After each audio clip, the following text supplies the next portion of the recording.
And I used to do that when I was younger, like, I need to grind, that kind of hustle culture, they call it. But I don't really glorify that kind of hustle culture. Like, I feel like with whatever I've been given in this life, whatever time I have, I need to allocate that to things I find important. Welcome to the Startup Passport by Frontwalker. Today I'm joined by Adriaan Brouwer. Thank you very much for joining. Thank you for being here. You work for EY here in the Netherlands. You work for the start and scale up arm of EY, which is EY Innovation. So what do you do in your day-to-day work life? So I would say I'm responsible for EY Innovation, which is the, like you said, startup scale-up brand. And I kind of operate as a bridge. So I've been a founder before. And what I do is I engage with a lot of startups, early stage, but also more later stage. And I try to bridge whatever it is they need and what they can get from a big services firm like EY.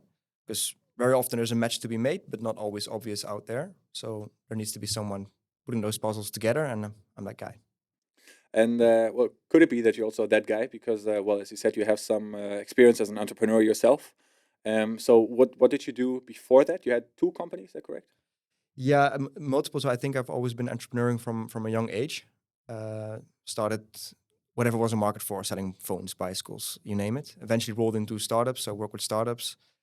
I've seen some failures, seen some successes. Founded my own businesses, both bootstrapped and venture backed. And after the last startup, I wanted to do something different. So very often people go to corporate, and then they go to startups. I never had a real job, so I never really had like a real a real adult job. Because you were always working on your own projects. I was working on my own. I felt like, hey, I'm going to make all of this happen. And then I felt like, okay, maybe it's good for me to do this more legacy corporate stuff now, so I can get some stripes on my jacket. So at least when the next idea fails, then at least I can show I'm not a complete idiot, because I can also work in an adult job. So that's how I came here, and I came with EY, as a consultant. So I was doing more traditional consulting with big companies before, but gradually I was kind of more pushed back to start scale-ups, working for scale-ups, worked for a bit in Saudi Arabia, and then came back here doing, this managing EY Innovation. And well, now that you have that perspective of both, where do you think can a big company like EY help startups and entrepreneurs? Of course, that's very dependent on the business that you're talking about. But in general, where do you think? Because maybe some founders think, oh yeah, I'm not ready to work with such a big company, or we have to opt for like smaller partnerships. But where do you think is a touching point that? Yeah. So interestingly, I think there's a lot of pressure on margins in service providers. So the rates, people think, okay, the rates are completely different from a smaller service firm and a firm like EY, which is not really true if you look at some of the work that happens in the market, because those rates have gone up and our rates have come down, you could say. So they meet, and I think it's interesting for startups because you have scale, you have huge expertise, and you have flexibility. So let's say, startups always have this phase. There's a lot of time and no money first, and then it switches to having no time but money. But money, yeah. Right? And that's where it becomes interesting for EY, because then you can say, like, okay, we need this particular product, this particular business back office function in 20 countries. And then we can just chip in a team of people that done it 1,000 times, and they can do it in whatever market you're in, because we're in every market. So those edge cases, like us building out your backbone while you scale your company, I think that's really interesting from EY startup. Do you think that your own background as an entrepreneur helps you in your job now as well? Because of course you're interacting with those entrepreneurs. Or do you think that back then, when you did your own companies, you were not at a point where the entrepreneurs that are now working with EY, that you are now dealing with in your job, that they are further than you were back there? Or can you still benefit from the experiences that you had as a founder yourself now in your day job? I benefit from, I think, only from a relational point of view. Because I think I never, as in my own startup journeys, I never hit the stage that I would need a service provider like EY. I would be maybe more early stage of them providing free advice like we are doing now very often. But I think from a relational point of view, it helps, because I can resonate with those people. I know what's going on more than some of the colleagues that have done only the big corporate stuff within EY. That helps for the relation, like building the trust, and then it's easier to listen to problems and see, like, I can link that here. I can see how that links with this team or these people, and then can bring it back to the founder. Like, okay, what if we introduce this as a solution? And of course, you mentioned that, well, you have an entrepreneurial mindset still, and you also said, why the job that you're doing right now can help you also with that.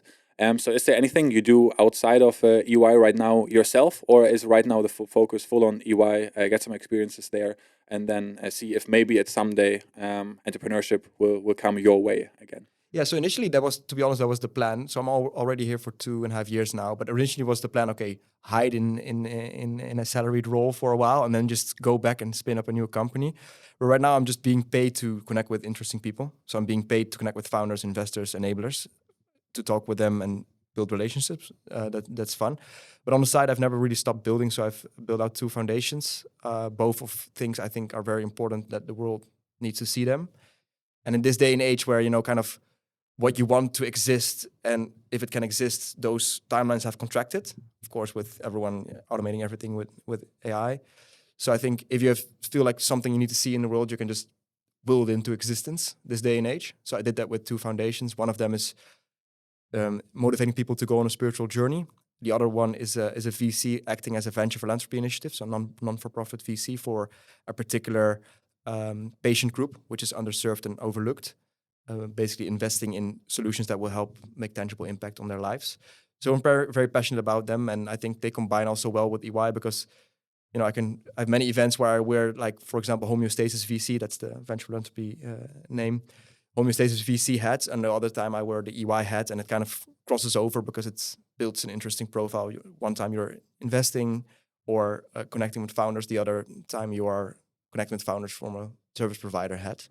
So I think they kind of enforce each other because I build a huge network in both, which help each other. And then the media thing, or it's not only a media thing, the spiritual thing is just something I would love to see. Well, that means that you probably have a lot of work on your hand, or that basically assumes that you're working a lot if you have the job at EY at one of the big fours, which I guess is already a goal of a lot of people to end up at a company like this. But then it's also, I guess, a little bit of the stereotypical approach of entrepreneurs, that they have to work a lot, especially at the start, and they work on something that they really care about. So how do you feel about that yourself, with having a job at EY, but then also following your passions in that sense, or at least a passion for entrepreneurship with the foundations you just described? Yeah, so of course there's always this thing of working hard or whatever, but I don't really feel like I'm working super hard, to be honest. Like if I'm just grinding for the sake of grinding, and I used to do that when I was younger, like, yeah, I need to grind, that kind of hustle culture, they call it. But I don't really glorify that kind of hustle culture. Like, I feel like with whatever I've been giving in this life, whatever time I have, I need to allocate that to things I find important to the world sees. And I see this more as worship. I see this more as devotion, of my time here. And I have this strange thing. I don't really care much about, like, oh yeah, I need to be always satisfying myself or always be happy or whatever. I think purpose is way more important. Sounds super cliche, I know, but this really is a thing.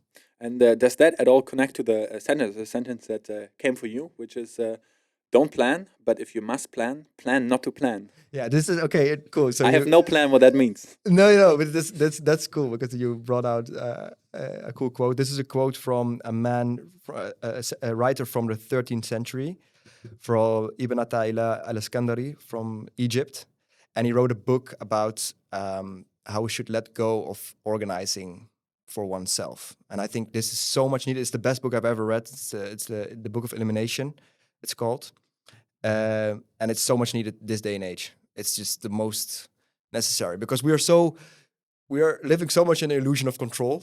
Like, we are controlling our destiny. You have all this BS, like, oh yeah, I'm manifesting and I'm doing this, and if I didn't reach it, then I didn't manifest it enough, and all this kind of BS going on. And sometimes we just need to be honest with ourselves and feel like, okay, we're not really in control. So I think, letting go of plans is really something that people should do. And that sounds crazy for someone that's building out foundations. Of course, I kind of have goals in those foundations to approach, but working on those goals, that's the goal. That's the intrinsic goal. Like, shouldn't be like, okay, people always have this illusion, like, okay, if I reach this point, then I'll be happy. Then you're going to be happy. And I reach this point, then I'll be happy. And if I reach that, there's always something. It never stops. This is what the author says, it's the dunya, it's the worldly life, and it will eat you. And that's also why it's probably connects with what you said before with the hustle culture. So unless you're really enjoying what you're doing, so for example, work on those foundations, then it's not worth hustling for. If that makes sense, because the goal is not the end goal, but the journey itself, the working on the project itself has to be what essentially fulfills you. Yeah, but okay, enjoying and self-fulfillment is not the main goal.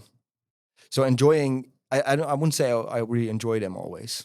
Sometimes it's hard work and I feel like I don't want to do it or whatever. I'm not always enjoying that, but I just feel it's necessary.